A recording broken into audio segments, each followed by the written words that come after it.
श्रद्धा के साथ समर्पण, विनय का भाव, उस माध्यम से हम उनकी उस ऊर्जा को प्राप्त कर सकते हैं।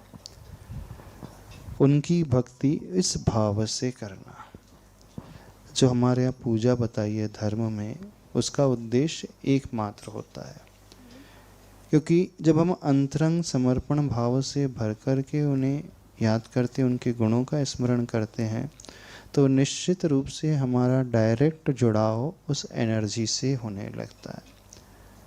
रेकी में भी यही भावना होती है और कुछ नहीं होता है। धर्म ध्यान भी यही कहता है, भगवान भले ही हजारों लाखों किलोमीटर दूर क्यों ना हो, दूरी मैटर नहीं करती है।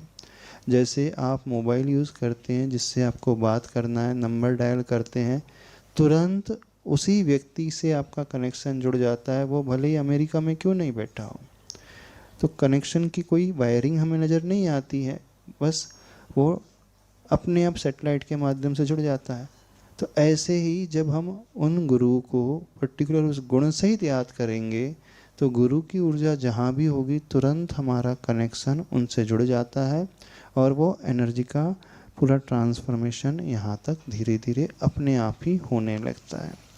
तो श्रद्धा में अथवा भक्ति में उस व्यक्ति को सामने विजुलाइज किया जाता है, देखा जाता है, वो हमारे सामने ही है। जैसे एकलव्य के जीवन में साक्षात गुरु नहीं मिले थे, लेकिन एकलव्य ने मूर्ति बनाई थी माटी की, और वो दिखता था क्या कि गुरु साक्षात मुझे देख रहे हैं, और इसी बल पे वो धनुर्विद्या सीख पाया।